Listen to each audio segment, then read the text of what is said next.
Good afternoon. This is Rob Travels with Dottie. It's the 11th of February, 2023.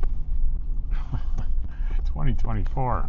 That's the first time I made that mistake so far this year. It's 2024. And I'm still trying to work out the kinks on this microphone, Bluetooth microphone. I know it's been hit or miss with these car things, and here's the reason, is that the regular native iPhone video recording will not recognize an external Bluetooth microphone at all.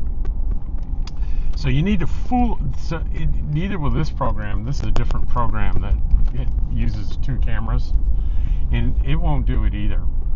But there's a way to fool both pieces of software. That is a recording program that you bring up in the background, and it connects to the your external mic, and that feeds in. It fools the iPhone somehow. Sounds simple enough, but I slowly discovered this new Bluetooth microphone is not the only external microphone that's Bluetooth. One is this Bluetooth headset I have. If that's on, it'll pick that up as the external. It's not bad, but it's not as good as this microphone. And the real surprise was when it's connected to my truck for phone calls, it has its own microphone, and it picks up on that. So what I need to do in the truck, even if you disconnect the Bluetooth, it'll automatically reconnect. It's just a pain in the neck. So I really had to disable it completely, and then I had to make sure that this headset was turned off to actually get it to recognize this microphone. So that's what the struggle has been.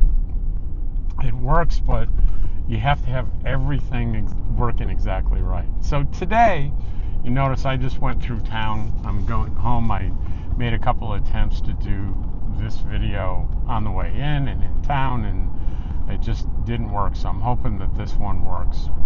All I did today is go into town, do laundry, and filled up my water tank. I'm like almost out of water in my rig. I usually have a policy every time I go into town. I pick up 6 gallons, and I've been neglecting to do that. And all of a sudden, I went to flush the toilet, and I heard the water pump struggling to draw water from the bottom of an almost empty tank. So I got another 6 gallons.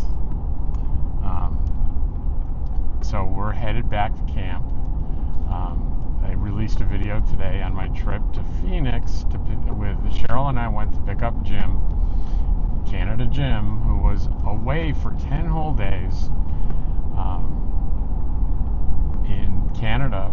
He had to go back for a business trip for 10 days, but he's back, and Cheryl gracefully agreed to go with me. So it's about a 2-hour trip to go to Phoenix from here, and the time passed quickly because we just jabbered the whole way, and I was able to get a chair for my little makeshift office instead of the plastic one that I have, and that was a big success.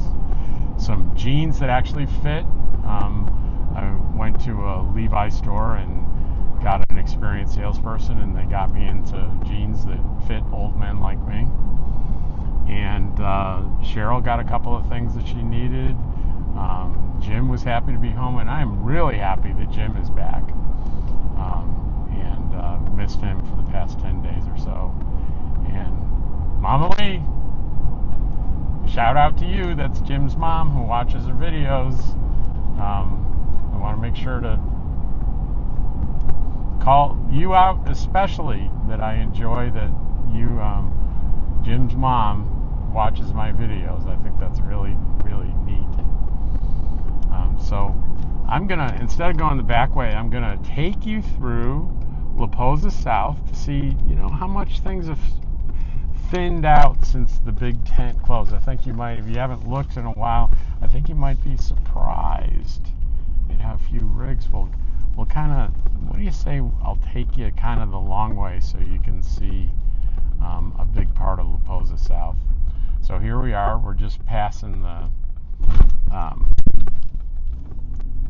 entrance here.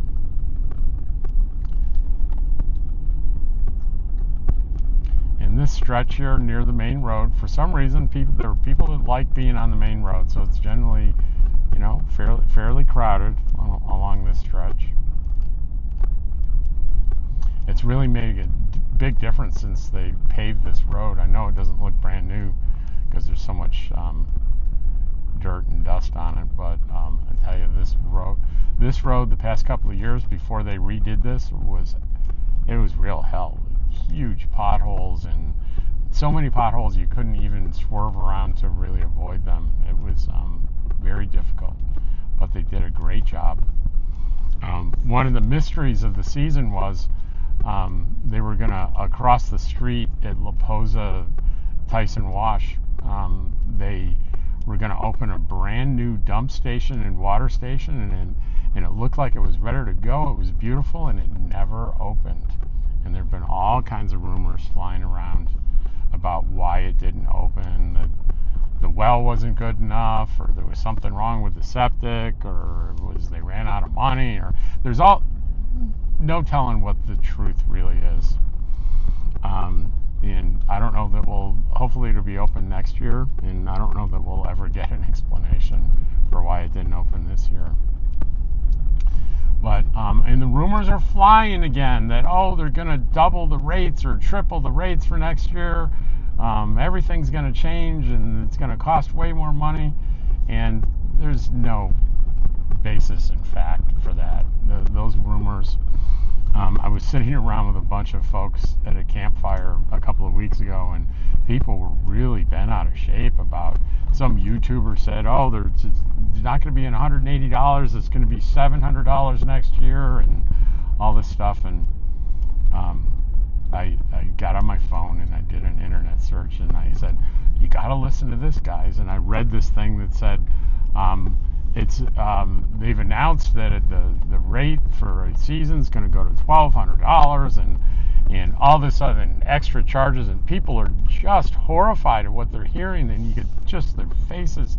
And when I finished, I looked at them, I said, this is from this was posted in 2016, 8 years ago.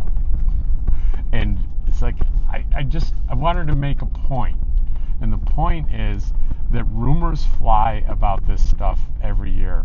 And then I went on, there's a website that you can go on to that has the budget and spending and projections for every single district, and we're in the Yuma district here, and they've routinely been collecting more in fees than they've been spending for upkeep and maintenance and improvements. So there is not a reason for them to raise rates. They're not in the red, and that's off a BLM website. So if you hear any rumors like that, they're just not true.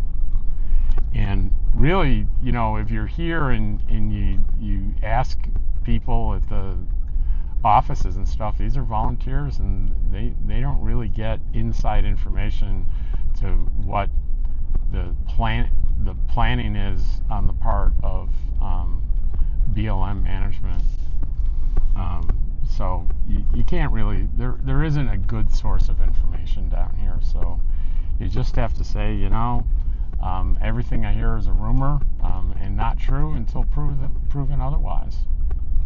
So I decided to take you all the way down here to where the lit cactus is, and you can always tell where the lit cactus is. I'll show you. See where that ambulance rig is turning? That's where you see a sign for the lit cactus on the right, and an orange stack of rocks that represents the lit cactus. They're over here to the left. I didn't go this year. I just, I've been so busy and tired, usually on Friday nights, so I haven't been here for a lit cactus fire all season. sad. And you're like, you might be thinking, hey, he's fallen in an ambulance and I wonder who's hurt. Well, I guarantee you, it's not a real ambulance. You want to do it a really economical, solid, do-it-yourself RV rig that you build out yourself. Buy a used ambulance. Let me tell you why. One, they're built really, really well. I mean, they'll get a Chevy or a Ford, nice chassis, big engine, beefed up suspension, and the ambulance manufacturing company will just put their box, they call it the box, on the back. And, you know, think about it. These things have to be well insulated and solid. It's a life-saving machine, so it's pretty serious stuff. So it's extremely well built. And how do I know this? For a few years, I was the chief for a county ambulance service in North Idaho, and part of my job, I was buying new ambulances and speccing them out. And, so I got well educated, and we would retire our ambulances based on a predetermined schedule that was in the budgeting. Right? So we would be retiring ambulances that were working just fine. And most services, government services, are real sticklers about maintenance. So the maintenance on, definitely in my service, and fire departments in particular, are very good about maintaining their equipment and vehicles. So you can rest assured that probably the ambulance that you're buying at auction, or sometimes municipalities just have an outright sale, but mostly it's auctions, you're getting a good deal, and you're getting something that's probably well maintained. So that ambulance that was in front of us was somebody's RV.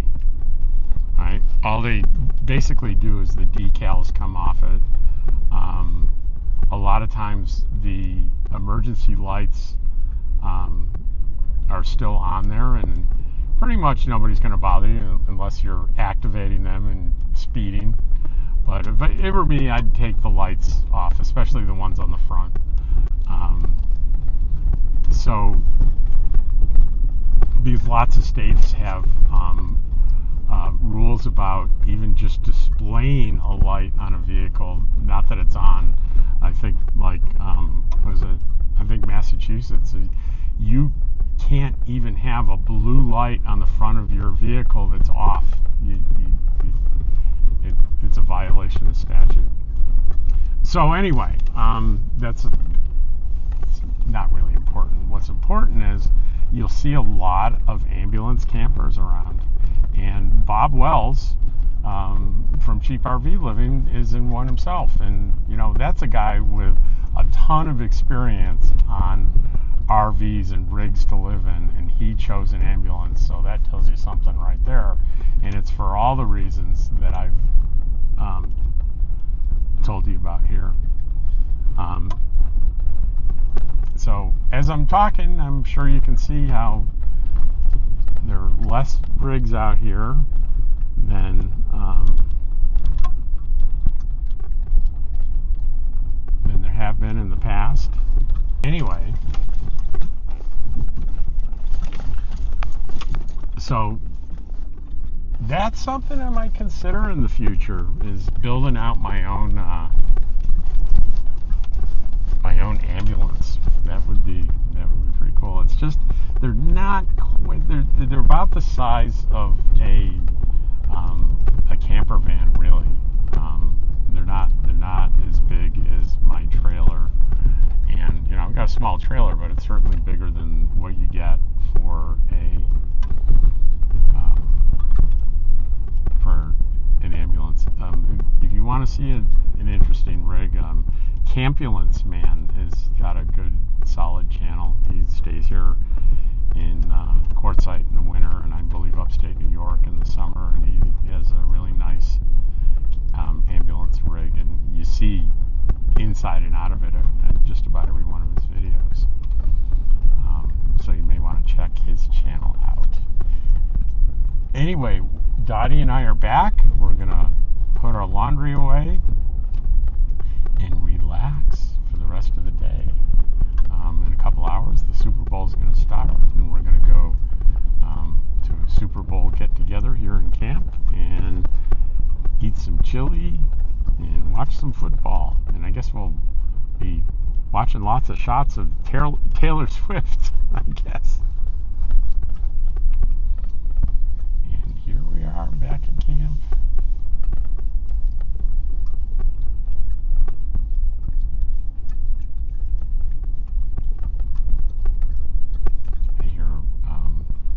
Water sloshing around back there.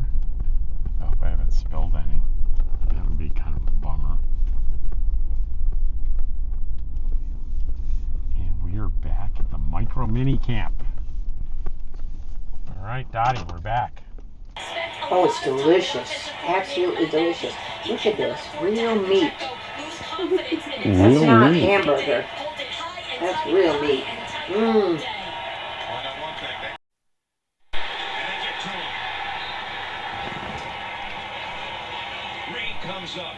I was telling Martha and Jim, where'd you find grapefruit? My friend told me where it was. He sort of told me. He didn't tell me exact. but you found it. I found it because I knew what I was looking for. Oh my goodness. It's an abandoned farm site, and they cleaned it all up, and the excavator was still there. Really? And I looked over, and there was oranges on the ground, and a couple of grapefruit on the ground. So I pulled in there, and a couple of trucks went by and waved to me. I figured, okay, well, it must be okay. Yeah. So yeah, I picked up a few. I'll bring you some. They probably said, "Oh, he's a crazy Canadian." Yeah, they look at the license plate. It's Canadian. Oh, whatever. You know, when you drive into California, everybody that has fruit trees, like there's fruit all over the ground under the trees. Oh, I know. Yeah. So it's obvious that they either don't like it or they've got lots. You know. Yeah. I tried picking it up and he never lets me pick up. So I was like, oh. I'd love to grab some lemons. You know, on your way down to Yuma, there's a bunch of lemon trees. Jim has like a case of lemons in his rig. No, I got a 5-gallon pail of lemons I bought. Oh my I eat goodness. them all away. But He eats lemons like people eat oranges. I will get more. I will get more. It tickles me. So, this was the Super Bowl party we were all at, and that's going to be it for this video. I'll see you on the next one. Welcome, welcome. Wow, what a nice pad. You know Martha? hey Martha. Hi, how are you? Welcome. They've got some nice chili here. Yes. You got Fritos you can put on the bottom or top or both. So Marlo is in the house. He's here. I'm jennied out right at the moment. Well, you got a new generator, right? Well, He's yeah. covered. You're covered. I already saw it. Got me covered. You know, he got one for $3 in Blythe. It doesn't surprise me. I was disappointed he didn't get it for free. What do we got for dessert here? Here's your Christmas bread from Jim and with rum. His mom bakes it for him every year. Jim, did you bring a fruit cake to the party? Is that what happened brought here? a fruit cake to the party. Absolutely. This is like a house. And Martha, I said the same cut thing. the pieces nice and small. Okay. Okay? If you Yes. want more, just have more of them. What did we miss? It's very rich. And Touchdown. No, it's not a Damn. touchdown. If anything, it's an interception. Wait, what happened? No, they just scored. No, it's 10-6. it was 10 to 6, but something just happened. I know they didn't change Something the big numbers. happened. Okay, here we Well, a go. lot of holding I can see. Now, that's Here we go. Mahone.